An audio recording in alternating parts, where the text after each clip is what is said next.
7 भाइयों और एक बहन की अनोखी कहानी, जिसे सुनकर लोगों के रोंगटे खड़े हो जाते हैं। हजारों वर्ष पूर्व झारखंड के दक्षिणी छोटा नागपुर की प्रसिद्ध 7 भाइयों और एक बहन की कहानी पीढ़ी दर पीढ़ी हमारे पूर्वजों के द्वारा नई पीढ़ी को बताई जाती है। इस कड़ी में हमारे बुजुर्गों द्वारा यह कहानी मैं भी सुनता आ रहा हूँ, जिसके अवशेष आज भी छोटा नागपुर की धरती पर मौजूद हैं, जो झारखंड राज्य के रांची जिले में स्थित बुढ़मू प्रखंड के गिंजो ठाकुर गांव नामक गांव में बिंदु टोंगरी के नाम से काफी प्रसिद्ध है।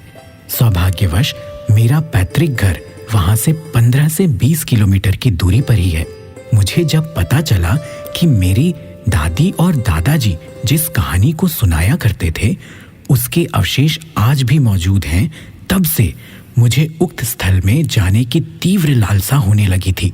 जब मैं उस स्थान पर गया तो एक बुजुर्ग जिनका नाम मुन्नी लाल था के द्वारा मुझे पूरे बिंदु टोंगरी का भ्रमण कराया गया और इस कहानी से संबंधित सारे अवशेषों को दिखलाया गया एवं इस कहानी की संपूर्ण जानकारी विस्तार से बतलाई गई।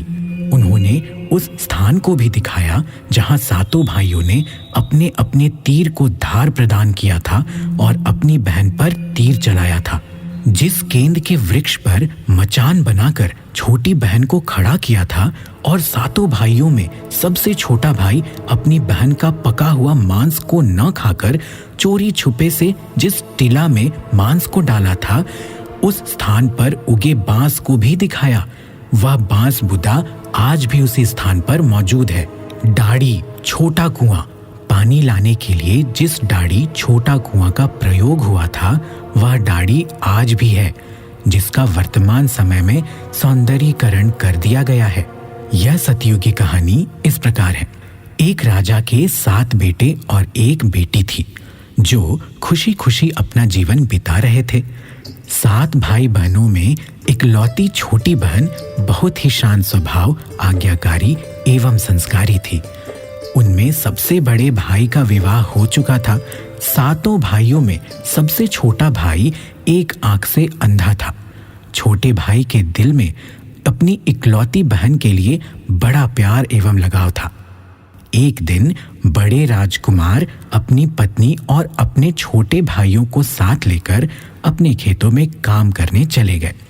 चूंकि उस जमाने में खेती बाड़ी आपसी सहयोग से हुआ करते थे, सभी लोग खेतों में काम करने जाने से पहले अपनी छोटी बहन को खाना बनाने का आदेश देकर घर से निकलते हैं। 7 राजकुमार की बहन अकेले घर पर खुशी खुशी सबके लिए खाना बनाने के लिए जंगल से सरौटी साग को तोड़कर लाती है और बड़े प्यार से सरौटी साग की सब्जी बनाने से पहले बैठी सब्जी फल आदि काटने का औजार से साग को काटने लगती है। इसी दौरान वह अपनी उंगली भी काट बैठती है और रक्त की एक तेज धार निकलने लगती है, जिससे उसका पूरा हाथ खून खून हो जाता है। तब राजकुमारी सोचने लगती है कि क्या करूं? अगर घर के दीवार में खून को पोंछूंगी तो भैया लोग देखेंगे तो चिंता करेंगे, और यदि अपने कपड़े में पोंछूंगी तो भाभी खून लगा कपड़ा देखकर माहवारी समझ खाना नहीं खाएगी। राजकुमारी इस डर से सब्जी पकाने वाले सरौटी साग में सारा खून पोंछकर खून को बहने से रोकती है। फिर इसी खून लगे साग को सब्जी बनाती है। जब उसके सारे भाई और भाभी अपने खेतों से लौटते हैं तो छोटी बहन हमेशा की तरह सभी के लिए साफ थाली में खाना और मिट्टी के लोटे में पीने के लिए पानी देती है, और सभी एक साथ खाना खाते हैं और पके हुए साग को खाकर खाने की जमकर तारीफ करते हैं। और वे सब अपनी बहन से पूछते हैं कि बहन, तुम्हारे द्वारा बनाया हुआ यह साग बहुत बार खाए हैं, लेकिन आज की बनी सब्जी का स्वाद बहुत ही अद्भुत लगा। बताओ ना, कैसे और क्या क्या मिलाकर इतना स्वादिष्ट सब्जी बनाई हो? पहले तो राजकुमारी डर से सहम गई कि कहीं भाइयों को पता न चल जाए कि मेरी हाथ की उंगली कट गई है। फिर वह थोड़ा सोचकर बोलती है कि कुछ नहीं भैया, जैसा हमेशा की तरह सब्जी पकाती हूँ वैसे ही तो पकाई हूँ। राजकुमारी अगले दिन सातों भाइयों के अनुरोध पर फिर से एक बार वही छाता साग, सरौटी साग की सब्जी बनाती है, परंतु भाइयों को पिछले दिन के जैसा स्वाद नहीं मिलता। फिर ऐसा ही अनुरोध 3-4 बार हुआ, लेकिन खून लगे साग का स्वाद उनके मन मस्तिष्क से उतर ही नहीं रहा था। असलियत जानने की जिज्ञासावश सातों भाई और भाभी ने उससे उस दिन के खाना बनाने का तरीका जानने की जिद करने लगे। मजबूरन राजकुमारी को सारी घटना बतानी पड़ी। सच्चाई मालूम होने पर पांचवा भाई, जो बहुत ही लालची किस्म का था, उसने बाकी भाइयों से कहा कि बहन का खून इतना स्वादिष्ट लगा तो इसका मांस कितना स्वादिष्ट होगा। यह बोलकर सभी भाइयों के बीच चर्चा करने लगता है। सबसे छोटे भाई को छोड़कर बाकी भाइयों ने राजकुमारी को मारकर उसका मांस खाने को राजी हो गए थे। मांस खाने की सोचकर उन सभी के मुंह से लार टपकने लगता है। भाइयों के मन में स्वादिष्ट खाना खाने के लिए वे कितना लालची बन गए, इसका आभास राजकुमारी को हो गया कि किस प्रकार उसके भाई उनकी मांस खाने की लालसा रखते हैं। एक दिन सातों भाई शिकार खेलने के बहाने राजकुमारी को लेकर घने जंगल में लेकर जाते हैं, जहां पूर्व से निर्मित 4 केंद के वृक्षों पर बने मचान के नीचे पहुंचते हैं, जिस पर अपनी बहन को यह झूठ बोलकर चढ़ने के लिए बोलते हैं कि इस मचान पर जंगली जानवर तुम पर हमला नहीं कर सकेंगे। इस प्रकार सातों भाई अपनी बहन को मचान पर बैठाकर अपना अपना धनुष लेकर शिकार करने का ढोंग करके चले जाते हैं। तब राजकुमारी को पूरा आभास हो चुका था कि आज उसका आखिरी दिन है, लेकिन वह चाहती थी कि उनके भाइयों की इच्छा पूर्ण हो, इसलिए भी वह मचान में जाकर बैठ जाती है। सभी भाई केंद के वृक्ष पर बने मचान से कुछ दूरी पर स्थित टुंगरी यानी छोटा पहाड़ पर अपने अपने धनुष बाण के साथ पहुंचते हैं और एक चट्टान पर बारी बारी से अपने बाणों को तेज धार प्रदान करते हैं। टुंगरी के ऊपर सबसे पहले बड़ा भाई अपने तीर को चट्टान में धार करता है और अपनी बहन पर धनुष से निशाना लगाकर तीर छोड़ता है। तभी राजकुमारी पूरी बातों को समझ जाती है कि भाइयों का क्या इरादा है और अपनी मातृभाषा में गीत को गाने लगती है। बिंदु बिंदु दादा छाती ताइक ताइक, अर्थात जान से मारना ही है दादा साहब तो तीर को सीधे मेरे छाती में वार करो, इधर उधर तीर क्यों चला रहे हो। फिर सभी भाई बारी बारी से अपने तीर के धार को तेज करते हैं और राजकुमारी पर निशाना लगाकर तीरों को छोड़ते हैं। 6 भाइयों का निशाना खाली जाता है और 7वां भाई, जो सबसे छोटा था, वह तीर चलाने से इनकार कर देता है, क्योंकि उसे अपनी छोटी बहन से बहुत लगाव था और धनुष बाण चलाने में सातों राजकुमार में सबसे निपुण था। राजकुमारी जानती थी कि उनके सातों भाइयों में सबसे छोटा भाई दादा बाकियों की तरह लालची नहीं है। 6 भाई छोटे भाई पर पूरा दबाव डालते हैं, आदेश देते हैं कि अगर वह तीर नहीं चलाएगा तो बहन की तरह उसे भी मार देंगे। फिर छोटा राजकुमार उदास मन के साथ तीर को थोड़ा ही धार कर दूसरी दिशा में तीर को छोड़ने की कोशिश करता है और तीर को धीरे से छोड़ता है। राजकुमारी हर बार की तरह इस बार भी वही गीत गाती है, बिंदु बिंदु दादा छाती ताइक ताइक। इतने में छोटे भाई का तीर सीधे राजकुमारी के सीने को भेद देता है और राजकुमारी की आत्मा शरीर से अलग हो जाती है और उसकी आत्मा उसी स्थान पर भटकने लगती है। तभी वह देखती है कि उसके शरीर का मांस खाने के लिए उसके भाई कैसे लालच करते हैं और सबसे छोटे राजकुमार को जबरदस्ती मार पीट कर उसके शरीर को काटने का आदेश देते हैं। बहन के मांस को पकाने के लिए बहुत सारी सूखी लकड़ी लाने के लिए छोटे राजकुमार को जंगल भेजा जाता है। छोटा भाई जंगल में खोज खोज कर ढेर सारी लकड़ी जमा करता है और सोचता है कि कैसे इतनी सारी लकड़ी को ले जाऊंगा। दादा जो रस्सी दिए हैं वो भी 60 टुकड़ों में दिए हैं, उन्हें जोड़ने पर भी यह रस्सी इन लकड़ियों को नहीं बांध पाएगी। देर होने के डर से राजकुमार उदास होकर रोने लगता है और उसके आंखों से आंसू धरती में गिरने लगते हैं। वह अपनी बहन को याद करके रो ही रहा होता है, तभी एक नाग देवता वहां आते हैं और पूछते हैं कि क्यों रो रहे हो राजकुमार। वह इधर उधर देखता है किंतु कोई भी नजर नहीं आता है। फिर राजकुमार को नाग देवता दिखते हैं और राजकुमार नाग देवता को अपनी पूरी आप बीती सुनाते हैं। फिर नाग देवता उसे कहते हैं कि मैं लकड़ी में रस्सी की भांति लिपट जाता हूँ और तुम जैसे ही लकड़ी वहां रखोगे तो मैं धीरे से निकल जाऊंगा। और राजकुमार ऐसा ही करते हैं। सभी बड़े भाई यह देखकर चकित रह जाते हैं कि कैसे उनका छोटा भाई रस्सी के 60 टुकड़े होने के बावजूद भी जंगल से इतनी सारी लकड़ी लेकर आता है।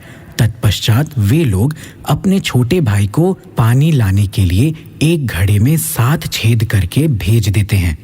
छोटा राजकुमार पानी लाने के लिए एक डाड़ी छोटा कुआं में जाता है और घड़े में पानी भरता है, परंतु उसमें छेद होने के कारण सारा पानी गिर जाता है और राजकुमार वहीं बैठकर सोच सोचकर रोने लगता है कि बिना पानी के वापस जाऊंगा तो बड़े भैया लोग मार पीट करेंगे। यह सारी घटना को दाढ़ी के मेढक, केकड़ा और मछली सुन व देख रहे थे और वे तीनों राजकुमार को रोता देखकर पूछते हैं कि क्यों रो रहे हो। फिर राजकुमार उन्हें अपनी आप बीती को विस्तार से बतलाता है और कहता है कि मैं अपनी प्यारी बहन के शरीर का मांस कैसे खा सकता हूँ, नहीं खाऊंगा तो बड़े भैया लोग मारपीट करेंगे। तब मेढक कहता है कि तुम परेशान मत हो, हम सब मेढक घड़ा के छेद में चिपक जाते हैं। फिर मछली और केकड़ा बोलते हैं कि तुम हमें लेकर चलो, तुम्हारे भाई जब राजकुमारी के मांस को खाएंगे तब तुम मछली को खाना और जब वे हड्डी को खाएंगे तो तुम केकड़ा को खाना। बड़े भाइयों को शक नहीं होगा। फिर राजकुमार ने बिल्कुल वैसा ही किया जैसे केकड़े और मछली ने कहा था। रात को जब राजकुमारी का पका हुआ मांस खाने को परोसा गया तब बड़े भाइयों से छुपाकर वह मांस को दीमक के टीले में डाल देता है और समय बीतने पर वहां बांस का एक बड़ा बुदा यानी झुंड उगता है। इस घटना के वर्षों बाद एक भीख मांगने वाला जोगी उसी बांस के झुंड के पास से गुजर रहा था और वह सुंदर सुंदर बांस के बुदा को देखकर सोचता है कि अगर इतने सुंदर बांस से केंद्रा यानी वाद्य यंत्र बनाया जाए तो कितना सुरीला धुन निकलेगा। उसी क्षण बांस से आवाज आती है, ना काट काट रे जोगी, ई तो लागए भैया रोपल बांस। जोगी फिर भी बांस को काटता है। जोगी इसी उद्देश्य से एक मोटा बांस का टुकड़ा काट कर ले जाता है कि इस बांस का आवाज इतना सुंदर है, यदि केंद्रा बनाएंगे तो कितना मधुर आवाज निकलेगा। और जोगी इस बांस से एक सुंदर केंद्रा का निर्माण करता है। इस केंद्रा से इतनी मधुर ध्वनि निकलती है कि जोगी जहां जहां भी इसे बजाता है, इसके ध्वनि से लोग मंत्रमुग्ध हो जाते हैं।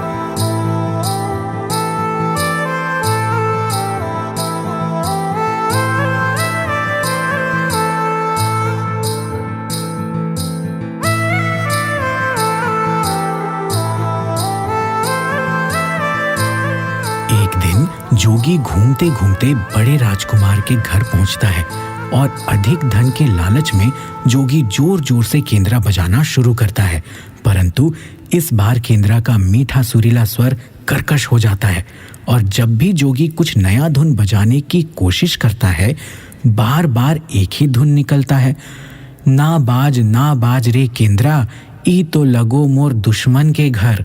बार बार यही धुन निकलने पर बड़ा राजकुमार मार पीट कर जोगी को अपने घर से भगा देता है।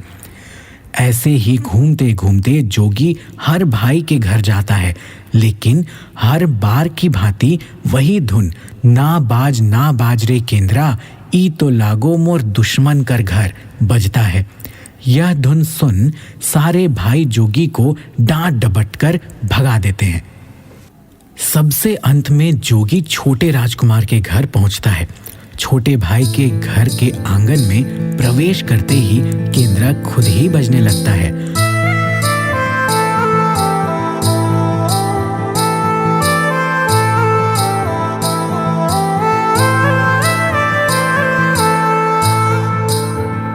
जोर से बाज रे केंद्रा, ई तो लगो मोर छोट भैया कर घर।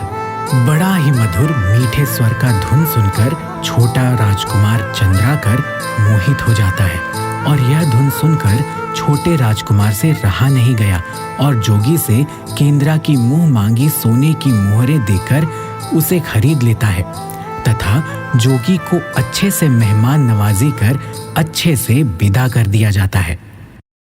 धीरे धीरे समय बीतता है और छोटे राजकुमार अपने काम से कुछ दिनों के लिए बाहर जाते हैं। जब वह वापस लौटता है तो देखता है कि उसका कमरा बहुत सुंदर ढंग से सजा हुआ है और घर के सारे बर्तन अच्छे तरीके से रखे हुए हैं। तब छोटा राजकुमार सोचता है कि हमेशा मेरे कमरे की साफ सफाई घर के नौकर करते हैं, लेकिन कभी भी इतना सुंदर सजाया नहीं गया है। फिर राजकुमार अपने नौकरों से पूछताछ करते हैं कि मेरे कमरे को इतना सुंदर किसने सजाया। नौकरों के मना करने पर राजकुमार सोचते हैं शायद कोई भाभी आई होगी और मेरे कमरे को सजा कर गई होगी। जब भी राजकुमार घर से बाहर के लिए जाते यही घटना हर बार देखने को मिलती और लगातार होने के कारण राजकुमार के मन में जानने की जिज्ञासा उमड़ने लगी। आखिर मेरे घर को इतने सुंदर ढंग से कौन सजावट करता है। वह अपने भाइयों तथा भाभियों से भी पूछता है और वे लोग भी सजावट करने की बात से साफ मना कर देते हैं। एक दिन राजकुमार सच्चाई पता लगाने के लिए किसी काम से बहाना कर बाहर जा रहे हैं बोलकर निकलते हैं और छुपकर पुनः वापस आकर अपने कमरे में रखे खजूर के गोल मुड़े हुए चटाई के अंदर छुप जाते हैं। कुछ समय इंतजार के बाद राजकुमार देखते हैं कि एक खूबसूरत सी लड़की केंद्रा से निकलकर कमरे के अंदर आती है और सारे कमरे की साफ सफाई कर वापस उसी केंद्रा में समा जाती है। यह देख राजकुमार की आंखें खुली की खुली रह जाती हैं।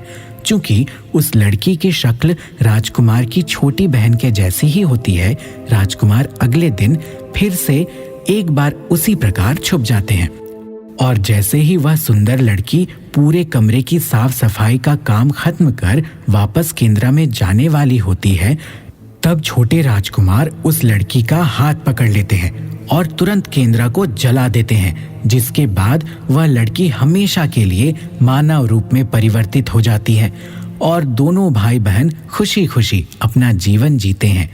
आज भी हर गांव में आषाढ़ी पूजा के दिन बकरा कटता है और पूरे गांव के घरों में प्रसाद स्वरूप बकरा का मांस खाया जाता है और सतबैनी नामक पूजा स्थान पर वहीं सरौटी साग को चढ़ाया जाता है।